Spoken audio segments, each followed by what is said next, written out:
Ever open a present and feel that spark of surprise? Our brains love surprises. They help us learn faster.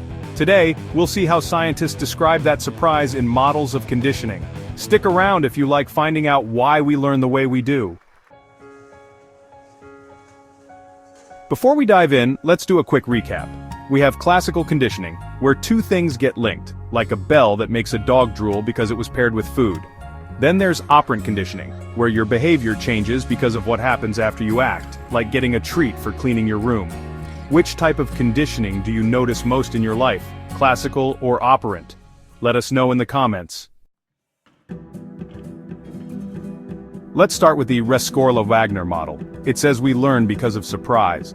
If something happens that we didn't expect, our brain goes, "Whoa, let's pay attention."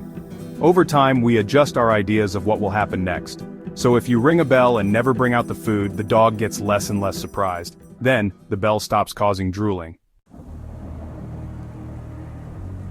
Next is the Mackintosh model. It focuses on attention. When a signal, like a bell, does a good job predicting something important, like dinner, we pay more attention to it. But if a sound isn't useful, we learn to ignore it. Picture a fire alarm. If it goes off every day without reason, we might stop listening.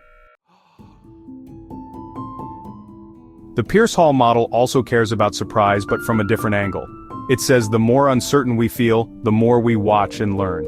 If you have no clue when the next treat is coming, you pay closer attention to all the little clues. Think of it like waiting for a text from a friend. If you're not sure when they'll reply, you keep checking your phone.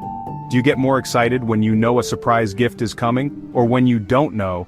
Share your thoughts below. In operant conditioning, one big rule is Thorndike's law of effect.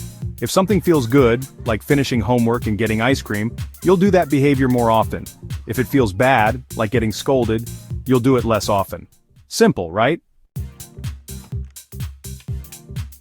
Then there's the Premack Principle.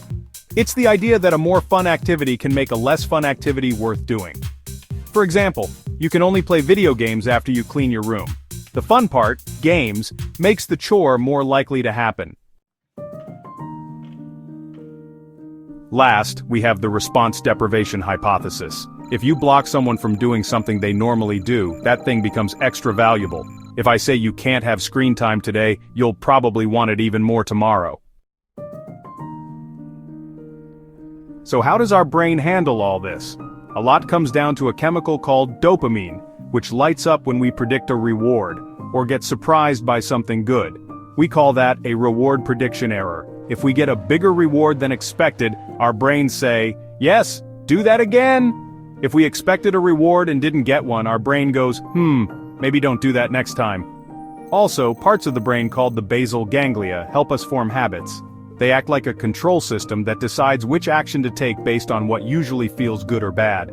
Over time, these actions become second nature, like automatically reaching for a cookie when you're bored. We've looked at how our minds update themselves when we're surprised, or when attention shifts, or when we crave a reward.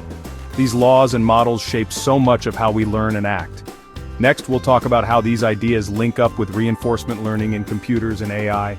It's amazing to see science take these old ideas about surprise and rewards and use them to teach robots. If this was helpful, hit like, and share it with a friend who loves learning about the brain. And don't forget to subscribe so you won't miss our next video on the future of learning with AI.